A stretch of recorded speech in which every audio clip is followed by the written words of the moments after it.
हेडलाईन्सचे प्रायोजक आहे NBC bearings, लांब पळण्यासाठी।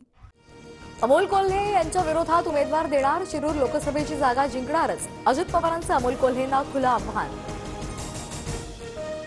दादांचं आव्हान, हीच माझ्या कामाची पोचपावती, दादांनी आधीच कान उघडणी करायला हवी होती, अमोल कोल्हे यांची प्रतिक्रिया।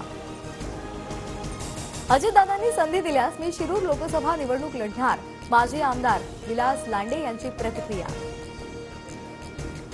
प्रकाश आंबेडकरांना सोबत घ्या असं मी खरगेंना सांगितलं होतं, वंचित इंडियाच्या आघाडीतील सहभागावर शरद पवारांची प्रतिक्रिया।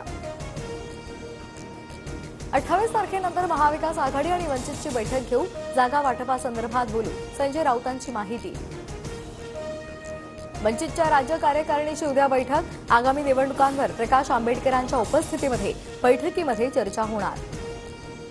महाविकास आघाडी लोकसभेच्या 40हून जास्त जागा जिंकणार, संजय राऊतांचा दावा। विरोधकांकडे पंतप्रधान पदासाठी मोदींविरोधात कुणाचा पर्याय, अजित पवारांचा सवाल। तर येत्या काळात महायुतीच्या बाजूने वातावरण झुकवणार, लोकसभा निवडणुकीवरून वक्तव्य।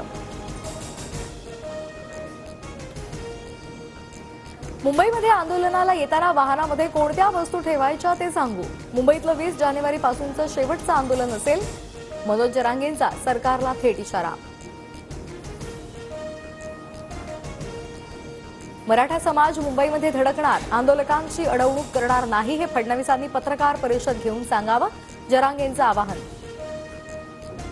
काही दिवसांनी भुजबळ भजी आणि जिलेबीची कागदं खाणार, भुजबळांच्या 12 इंचाच्या छातीची टीकेवरून जरांगेंचा हल्लाबोल।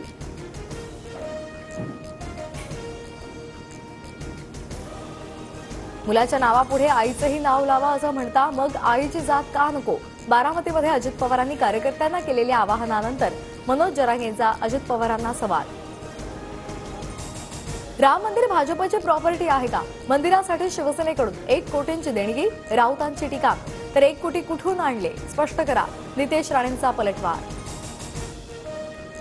कुस्ती महासंघ बरखास्तीचा निर्णय आधीच घ्यायला पाहिजे होता, शरद पवार यांची केंद्र सरकारवर टीका। मुंबईच्या चुनाभट्टीतील गोळीबार प्रकरणी 4 आरोपींना अटक, 5 तारखेपर्यंत पोलीस कोठडी, राग मनामध्ये धरून गोळीबार, एकाचा मृत्यू, 4 जखमी। हेडलाईन्सचे प्रायोजक आहे एनबीसी बेरिंग्स, लांब पळण्यासाठी।